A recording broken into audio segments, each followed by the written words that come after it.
Hello students, welcome to my YouTube channel Tomar classes for PCM. मैं नरेंद्र तोमर एक बार फिर आपके साथ एक नई वीडियो के साथ। मैं जैसा समझ सकता हूँ वैसे आप बहुत अच्छे होंगे, मतलब हर खुशी के साथ होंगे। मैं इसीलिए आपके लिए उस खुशियों में एक नई खुशी के साथ, मतलब एक नई खुशी और देना चाहता हूँ। जो लोग बोर्ड एग्जाम की तैयारी कर रहे हैं उसके लिए board exam point of view से ये टॉपिक मोस्ट इंपोर्टेंट टॉपिक है, जिसमें हम गॉस की प्रमेय के अनुप्रयोग के बारे में पढ़ेंगे। एक्चुअल में सबसे पहले जब गॉस की प्रमेय के अनुप्रयोग की बात आती है तो सबसे पहले हमारे मन में ख्याल आता है गॉस की प्रमेय होती क्या है। तो गॉस की प्रमेय के बारे में जो कल आपने बारीकी से पढ़ा था कि अगर हमारे पास में कोई पृष्ठ है, मान लीजिएगा ये एक पृष्ठ है, इसके अंदर Q आवेश उपस्थित है, तो जो इससे बद्ध जो फ्लक्स होगा, वैद्युत फ्लक्स मतलब फाई ई, वो इसमें उपस्थित आवेश Q तथा जो निर्वात की विद्युतशीलता है उन दोनों के रेशियो के बराबर ये चीज होती है। मतलब फाई ई बराबर होता है Q upon epsilon not. Clear बात हो गई कि नहीं? मतलब जो फाई ई बराबर होता है इसमें उपस्थित आवेश Q और निर्वात की विद्युतशीलता बट्टे में, तो उसी के बराबर फाई ई होता है, मतलब वैद्युत फ्लक्स। अब इसी गॉस की प्रमेय को हम इस्तेमाल करेंगे अपने बहुत सारे पर्पस के लिए। एक्चुअल में गॉस की प्रमेय का अनुप्रयोग कब करते हैं?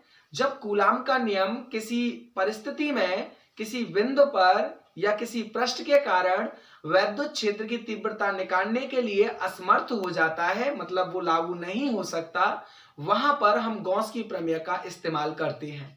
गॉस की प्रमेय को लगाने के जब लगाते हैं तो सबसे पहले जिस पृष्ठ, मतलब जिस बिंदु पर जिस पृष्ठ के कारण हमें वैद्युत क्षेत्र निकालना होता है, मतलब कोई हमारे पास में पृष्ठ है, उसके कारण किसी बिंदु पर हमें वैद्युत क्षेत्र की तीव्रता ज्ञात करनी है, तो उस बिंदु से होता हुआ एक ऐसा काल्पनिक पृष्ठ खींचते हैं जिस पृष्ठ पर उपस्थित प्रत्येक बिंदु पर, मतलब अगर मान लीजिएगा वो हमने एक ऐसी आकृति ले ली जिसमें 3 पृष्ठ हैं, तो उसके तीनों पृष्ठों पर मान लीजिएगा ज्यादा से ज्यादा पृष्ठ, जैसे 3 पृष्ठ हैं उस पर, या मान लीजिएगा 2 पृष्ठ हैं जो हमने आकृति ली है उस बिंदु से होती हुई, तो उस पृष्ठ, मतलब उस आकृति के पृष्ठों के हर एक बिंदु पर जो वैद्युत क्षेत्र की तीव्रता का मान है वो ज्यादातर बराबर आना चाहिए।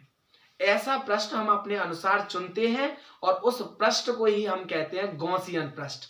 मतलब गॉस की प्रमेय लगाने के लिए सबसे पहले अपनी चतुराई से हमें यह सेलेक्ट करना है कि हम वहां पर कौन सा गॉसियन पृष्ठ इस्तेमाल करना है। तो इसमें सबसे पहली हेडिंग, मतलब जो गॉस की प्रमेय के अनुप्रयोग में बहुत सारे अनुप्रयोग होते हैं, उनमें से मोस्ट इंपोर्टेंट अनुप्रयोग एक है अनंत लंबाई के जो चालक तार है, उस पर कोई आवेशित चालक तार है, उसके निकट एक बिंदु है जिस पर हमें वैद्युत क्षेत्र की तीव्रता ज्ञात करनी है। मतलब एक अनंत लंबाई का चालक तार है जिसमें कोई Q आवेश उपस्थित है, मतलब वो आवेशित है। कितना आवेश उपस्थित है ये निर्भर नहीं करता है, परंतु वो आवेशित है और उसी चालक तार के निकट एक बिंदु है जिस पर हमें वैद्युत क्षेत्र की तीव्रता ज्ञात करनी है। तो कैसे शुरुआत करते हैं इसे ज्ञात करने का, समझते हैं। तो सबसे पहले हेडिंग पर जाइएगा और देखो हेडिंग क्या कह रही है, हमसे कह रही है अनंत लंबाई के एक समान। तो पहले तो अनंत लंबाई का चालक तार बनाइएगा। ये अनंत लंबाई का चालक तार हो गया। मान लीजिएगा इसकी अनंत लंबाई है जो सीमित मात्रा में नहीं है।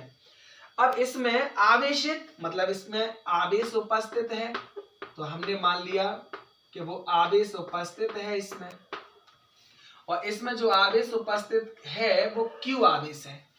इससे R दूरी पर एक बिंदु P है जिस पर हमें वैद्युत क्षेत्र की तीव्रता ज्ञात करनी है। तो सबसे पहले हमें क्या करना होगा कि जिस बिंदु पर हमें वैद्युत क्षेत्र की तीव्रता ज्ञात करनी है उस बिंदु से होता हुआ हमें सर्वप्रथम गॉसियन पृष्ठ खींचना होगा। तो हमें इस प्रकार से गॉसियन पृष्ठ खींचना होगा कि उस आकृति, मतलब जो गॉसियन पृष्ठ है, मतलब जिसको हम एक आकृति बोल सकते हैं, उस आकृति में जितने भी पृष्ठ उपस्थित होंगे उस पृष्ठों के प्रत्येक बिंदु पर जो वैद्युत क्षेत्र की तीव्रता है वो बराबर होनी चाहिए। ये हम अपने मन में एक चतुराई के साथ समझते हुए खींचते हैं। तो अब एक बात सोचिएगा, अगर हमारे पास में बिंदु P है और P से होता हुआ यदि हमें कोई गॉसियन पृष्ठ खींचना है तो हम यहाँ पर बेलन इस्तेमाल कर सकते हैं। क्योंकि एक बात सोचिएगा, अगर हमारे पास में एक कोई गॉसियन पृष्ठ है और ये हमारे पास में एक बेलन टाइप का बन गया और एक चालक तार है, मान लीजिएगा ये एक चालक तार है, तो आप देख पा रहे हैं कि इस चालक तार से जितनी भी वैद्युत बल रेखाएं निकलेंगी वो सभी एक ही डायरेक्शन में जाएंगी। जैसे ये चालक तार है तो ऐसे करके ऐसे करके ऐसे करके ऐसे करके सब जगह बराबर जाएंगे कि नहीं जाएंगे। तो मतलब आप इसको गॉसियन पृष्ठ मान सकते हैं। क्यों?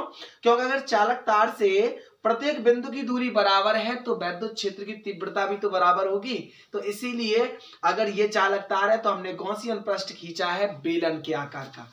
तो आप ये कह सकते हैं कि हमने यहां पर एक बेलन के आकार का गॉसियन पृष्ठ खींच दिया। ये गॉसियन पृष्ठ खींच दिया और इस गॉसियन पृष्ठ की हमने अपनी तरफ से लंबाई जो है वो L मान ली। क्या मान ली? L। और हमने अपने मतलब ये भी कंसीडर करके चले कि जो ये चालक तार है ये एक रेखा टाइप की मान सकते हैं आप। चालक तार एक रेखा टाइप की होता है और रेखा पर यदि हम बराबर मात्रा में आवेश को वितरित कर दें, बिल्कुल बराबर मात्रा में रेखा पर आवेश वितरित है तो उसकी एकांक लंबाई पर उपस्थित आवेश लैम्डा कहलाता है, जिसको हम रेखीय आवेश घनत्व कहते हैं।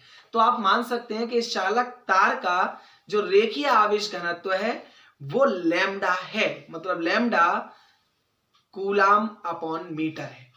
तो ये चीज हमने अपनी तरफ से कंसीडर कर ली। तो इसकी थ्योरी है जो आपने डायग्राम बनाया उसके बारे में थोड़ा सा लिख लेते हैं।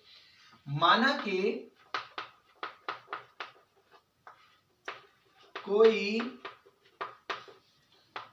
अनंत लंबाई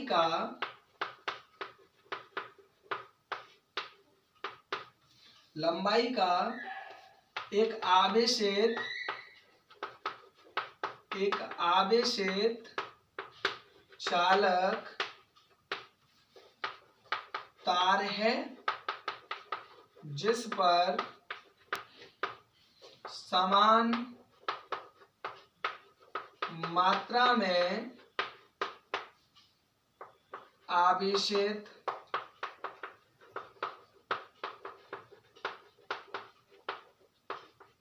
वितरित है। इस चालक तार से r दूरी पर एक बिंदु P है जिस पर हमें वैद्युत क्षेत्र की तीव्रता ज्ञात करनी है। भाई हमने वही चीज मानी है जो एक्चुअल में माननी चाहिए। मतलब एक चालक तार होगा जिसकी अनंत लंबाई है, उसमें कोई Q आवेश है जो एक समान रूप से वितरित है। अब इसी से r दूरी पर एक बिंदु P है जिस पर हमें वैद्युत क्षेत्र की तीव्रता को ज्ञात करना है। तो उस बिंदु से होता हुआ सर्वप्रथम हमें क्या करना पड़ेगा, एक गॉसियन पृष्ठ खींचना पड़ेगा और वो हमने अपनी चतुराई से वेलन को माना। क्योंकि अगर मान लीजिएगा ये वेलन है, ये चालक तार है, तो ये बराबर दूरी है इससे, मतलब बराबर दूरी, तो इसका मतलब वैद्युत क्षेत्र की तीव्रता भी बराबर होगी। इसीलिए हमने बेलन को सेलेक्ट किया और मान लिया कि उस बेलन की जो ऊंचाई है वो L है, मतलब जो टोटल लंबाई बेलन की है वो L है। अब एक बात सोचिएगा, अगर हम इस बेलन पे हमें बिंदु P पर वैद्युत क्षेत्र की तीव्रता ज्ञात करनी है और आप ये कह सकते हैं इसके लिए सर्वप्रथम हमने P से होता हुआ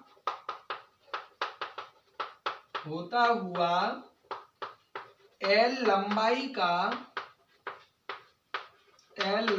का एक गॉसियन पृष्ठ खींचा।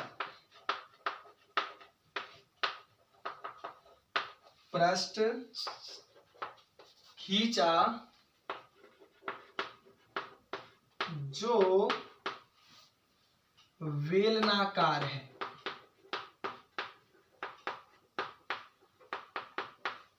ये चीज आपको लिखनी पड़ेगी। अब एक बात सोचिएगा, इस बेलनाकार गॉसियन पृष्ठ पर 3 पृष्ठ एक जैसे दिखाई दे रहे हैं। देखो, एक पृष्ठ तो ये अलग पृष्ठ है हमारे पास में, इसको बोल सकते हैं आप, ये हमारे पास में जो है वो बेलनाकार पृष्ठ है, ये वक्रीय पृष्ठ बोल सकते हैं। तो ये वक्रीय पृष्ठ ऊपर वाला और ये वक्रीय पृष्ठ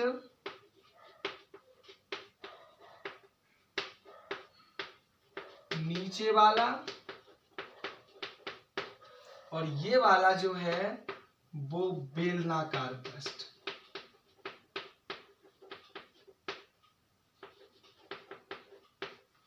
मतलब इसमें 3 पृष्ठ हो गए। अब एक बात सोचिएगा, अगर इस पृष्ठ पर देखा जाए तो अगर क्षेत्रफल सदिश इस पृष्ठ का देखा जाए, जैसे हमने एक छोटा सा क्षेत्रफल सदिश ले लिया, ये हमारे पास में छोटा सा क्षेत्रफल सदिश है, मान लीजिएगा DA। तो इससे इसका जो क्षेत्रफल सदिश होगा वो ऊपर की तरफ होगा, मतलब DA वेक्टर। और यदि यहां से वैद्युत क्षेत्र की तीव्रता देखी जाए तो वैद्युत क्षेत्र की तीव्रता बाहर की तरफ होगी, मतलब E। अब एक बात सोचिएगा, DA की डायरेक्शन ऊपर और वैद्युत क्षेत्र की तीव्रता की डायरेक्शन इधर, तो इन दोनों के बीच में जो एंगल बन गया वो थीटा बराबर बन गया 90। आप ये इस्तेमाल कर सकते हैं कि इन दोनों के बीच में जो एंगल है वो थीटा बराबर है 90। अब एक बात सोचिएगा, ये थीटा बराबर 90 एंगल। अब यदि इस वाले पृष्ठ की बात करी जाए तो यहां पर जो वैद्युत क्षेत्र होगा वो बाहर की तरफ होगा, मतलब ऐसे। और यहां पर हमने एक पृष्ठ ले लिया। अगर पृष्ठ एक ले लिया, क्योंकि ये अपने आप में एक मतलब गोलाकार जो है वो बेलनाकार पृष्ठ है, तो वो अपने आप में एक पृष्ठ है, तो उस पृष्ठ पर एक बिंदु ले लिया। अब एक पृष्ठ पर एक बिंदु लिया, अब इस पृष्ठ पर जो बिंदु लिया है इसका क्षेत्रफल सदिश बाहर की तरफ होगा, और जो वैद्युत क्षेत्र की लाइनें भी जा रही होंगी इससे, तो वो भी बाहर की तरफ होंगी। कहने का मतलब वैद्युत क्षेत्र की लाइन भी इधर ही डायरेक्शन में और DA भी इधर ही डायरेक्शन में। दोनों की जब सेम डायरेक्शन है तो इसका मतलब थीटा इक्वल टू क्या हो गया, यहाँ पर इस वाले पृष्ठ के लिए थीटा इक्वल टू 0। अब बात आती है इस वाले पृष्ठ की। इस वाले पर यदि हम एक पृष्ठ लेंगे, मतलब एक बिंदु ले लो इस वाले पृष्ठ पर, तो अगर हमने बिंदु लिया तो बिंदु पर जो क्षेत्रफल वेक्टर है वो नीचे की तरफ होगा DA, और जो वैद्युत क्षेत्र की तीव्रता है मतलब E, वो हमारे पास में बाहर की तरफ होगी इधर। तो एक नीचे डायरेक्शन में क्षेत्रफल वेक्टर और इधर साइड में वेक्टर मतलब E वेक्टर, तो दोनों के बीच में जो एंगल है वो भी क्या हो जाएगा, यहाँ पे 90। एक बात समझना है आपको, थोड़ा कॉम्प्लिकेटेड है। सबसे पहले एक चालक तार लिया, इमेज करके मानिएगा। एक चालक तार है, उसके r दूरी पर एक बिंदु है जिस पर हमें वैद्युत क्षेत्र की तीव्रता को ज्ञात करना है।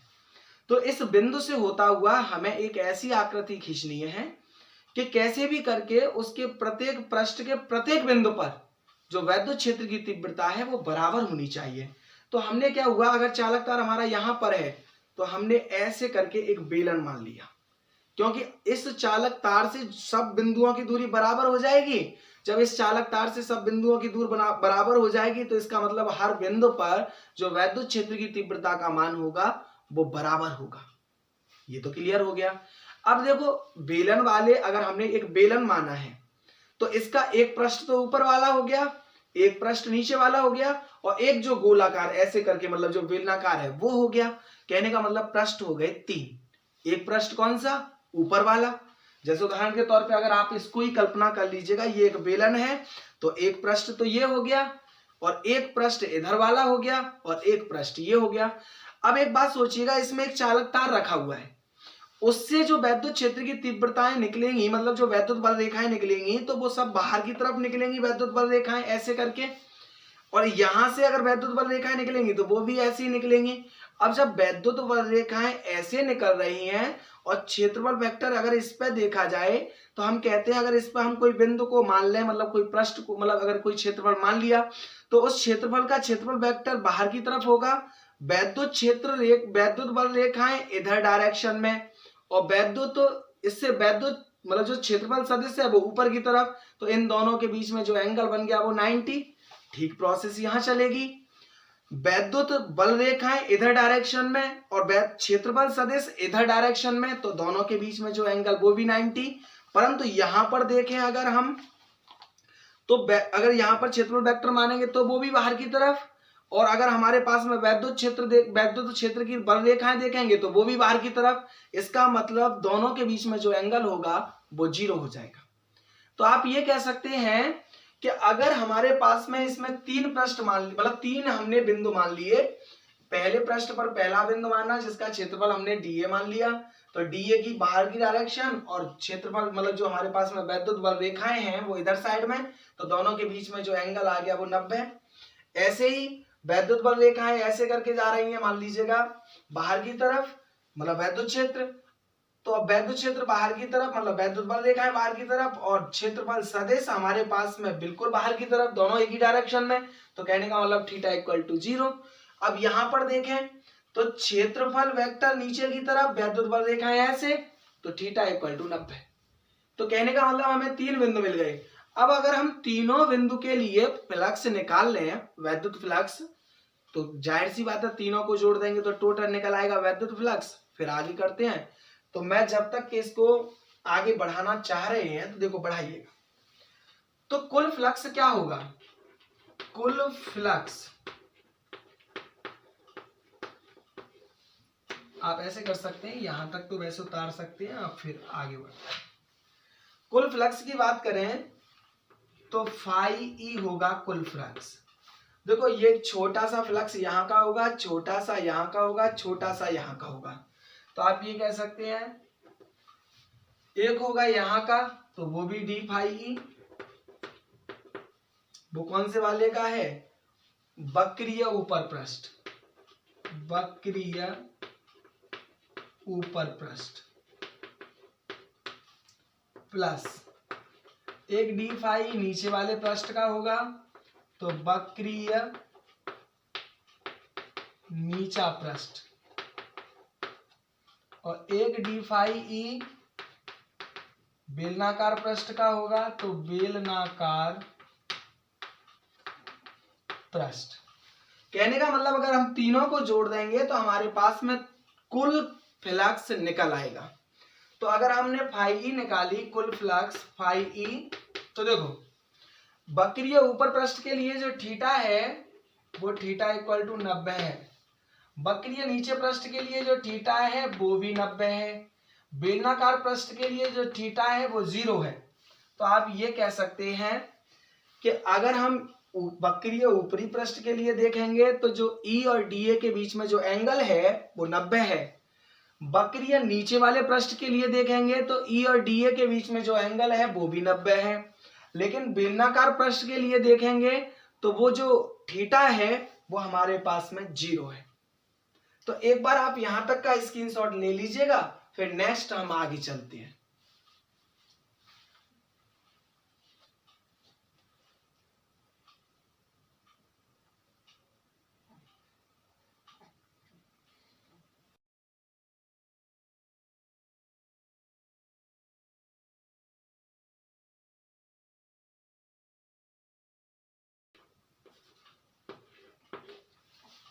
तो हमारे पास में फाई ई जो था ले लिया आपने स्क्रीनशॉट, आगे चलते हैं। जो फाई टोटल था वो डी फाई ई, मतलब वक्रीय ऊपर वाले पृष्ठ के लिए। देखो ये जो नाम दिए गए हैं, वक्रीय ऊपर वाला पृष्ठ, वक्रीय नीचे वाला पृष्ठ, बेलनाकार पृष्ठ, ये सिर्फ आपको पहचान कराने के लिए है इनका एक्चुअल में कोई वो नहीं है। आप उसको ऊपर सपाट पृष्ठ भी बोल सकते हैं, नीचे वाले को सपाट पृष्ठ भी बोल सकते हैं। इस बेलनाकार को जो हम बोल रहे हैं, जिसको बेलनाकार बोला है, उसको आप कुछ और भी बोल सकते हैं। उदाहरण के तौर पे आप उसे बकरिया बोल दीजिएगा। मतलब ये आपकी पहचान के लिए है, आप मतलब इतना समझ सकते हैं। अब एक बात सोचिएगा, अगर हम इस वाले में टोटल फाई ई निकालें तो पहले वाले के लिए फॉर्मूला हो जाएगा ई डी ए कॉस थीटा, जहां थीटा इक्वल टू 90। ऐसे दूसरे वाले के लिए, क्योंकि फाई का फॉर्मूला होता है E D A cos theta, जहां थीटा इक्वल टू 90। तीसरे वाले के लिए E D A cos theta, जहां थीटा इक्वल टू 0। लगाइएगा वैल्यू। देखो phi E D A cos 90, ये हो जाएगा ई डी ए कॉस 90, ये हो जाएगा ई डी ए कॉस 0। अब एक बात सोचिएगा, कॉस 90 की जो वैल्यू होती है वो क्या होती है 0। ऐसे कॉस 90 की वैल्यू क्या होती है 0, लेकिन कॉस 0 की वैल्यू क्या होती है, तो आप कहेंगे 1। क्लियर बात हो गई कि नहीं। अब एक बात सोचिएगा, फाई ई अगर हम निकाल रहे हैं तो 0 इसकी वैल्यू, तो 0 की अगर मल्टीप्लाई करेंगे तो ये तो टोटल 0 हो जाएगा। कॉस 90 की वैल्यू 0, 0 की इसमें मल्टीप्लाई करेंगे तो ये भी 0 हो जाएगा। कॉस 0 की वैल्यू 1, और 1 की मल्टीप्लाई ईडीए में करेंगे तो ये हो जाएगा ई डी ए। कोई दिक्कत नहीं। अब यहां से यदि फाई ई निकालें तो ई हमारे पास में कांस्टेंट वैल्यू है। इंटीग्रेशन में से कांस्टेंट वैल्यू हमेशा बाहर निकल आती है, तो ई जो है वो कांस्टेंट है, मतलब उसकी वैल्यू एकदम फिक्स वैल्यू है। तो आप ई को बाहर निकाल लेंगे तो ये अंदर बचेगा डी ए। आपको यहां तक समझ में आ गया ई डी ए। क्लियर। तो फाई ई टोटल जो फ्लक्स है फाई ई वो बराबर आ गया ई इंटीग्रेशन डी ए।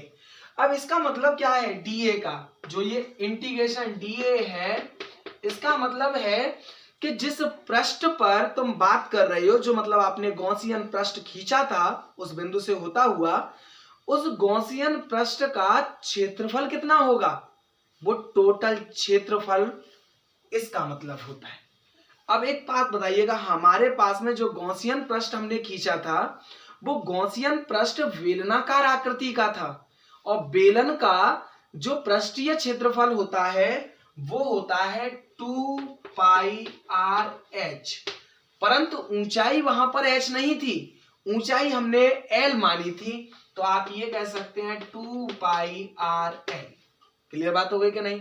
यहां तक आपको पूरी तरह से समझ में आ चुका होगा। कहने का मतलब जो इंटीग्रेशन डीए है वो 2 पाई आर एल के बराबर है, क्योंकि एच की वैल्यू वहां पर एल है, तो 2 पाई आर एल।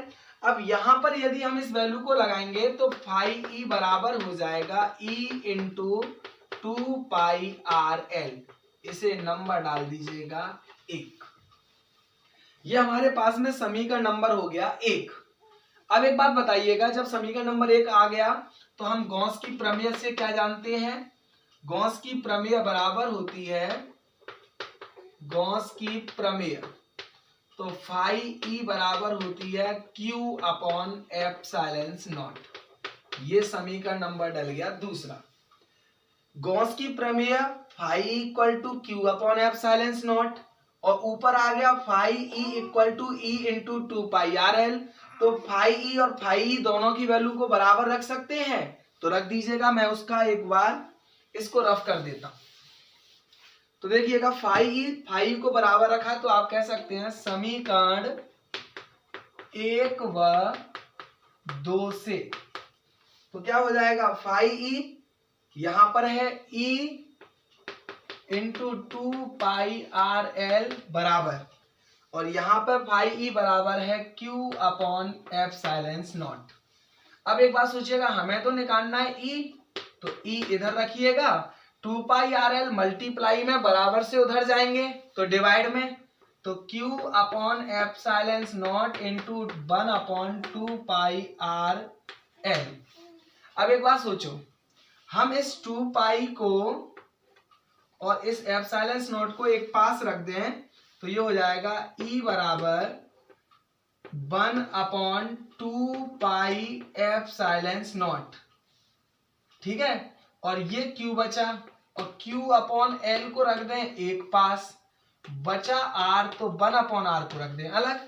देखो 1 की 1 में मल्टीप्लाई करोगे तो 1 की Q में मल्टीप्लाई करोगे तो Q, तो ऊपर तो Q ही है, नीचे 2 पाई एप्सिलॉन नॉट तो 2 पाई एप्सिलॉन नॉट RL तो RL। अब एक बात जानते हो आप, क्योंकि तुमने जब डेरिवेशन को शुरू किया तो आपने माना कि जो पृष्ठ है उस पर जो रेखीय आवेश घनत्व है वो लैम्डा है, और लैम्डा बराबर क्या होता है Q अपॉन L। तो आप ये कह सकते हैं जो Q अपॉन L है वो लैम्डा की वैल्यू है। तो यहां पर E बराबर 1 upon 2 pi epsilon not, Q upon L की जगह पे आ जाएगा लैम्डा और ये आ जाएगा R। कोई दिक्कत? अब यदि हम 2 की ऊपर मल्टीप्लाई कर दें 2 की नीचे कर दें तो ये हो जाएगा E बराबर 2 दूनी 4 तो 1 अपॉन 4 पाई एप्सिलॉन नॉट, 2 की लैम्डा में करी तो 2 लैम्डा अपॉन R। ये फाइनल डेरिवेशन आपके पास आ गई। इससे ये सिद्ध होता है कि जब हमारे पास में अनंत लंबाई का कोई चालक तार है, उसके कारण यदि हम उसके बाहर R बिंदु मतलब R दूरी पर कोई बिंदु P ले रहे हैं और उस पर हमें वैद्युत क्षेत्र की तीव्रता गॉस की प्रमेय के आधार पर निकालनी है, तो वो गॉस की प्रमेय को लगाने के बाद में जो टोटल, सबसे पहले गॉस की प्रमेय जब लगाते हैं तो उसके लिए उस बिंदु जिस बिंदु पर हमें वैद्युत क्षेत्र की तीव्रता निकालनी होती है उस बिंदु से होता हुआ एक गॉसियन पृष्ठ खींचते हैं। वो पृष्ठ खींचा, उसके बाद में जो फाइनल रिजल्ट आया वो रिजल्ट आया E बराबर 1 upon 4 pi epsilon not 2 lambda upon R। तो फाइनली मैं कह सकता हूं आपको ये वीडियो बहुत प्यारी लगी होगी, और यदि ये आपको वीडियो प्यारी लगी हो तो लाइक करना, सब्सक्राइब करना और शेयर करना, क्योंकि मैं ऐसी वीडियो आपके लिए लाता रहूंगा। और यदि वीडियो में कोई भी प्रॉब्लम आए तो आप कमेंट बॉक्स में मुझे लिखकर भेज सकते हैं, मैं उसका जवाब जल्द से जल्द दूंगा। धन्यवाद।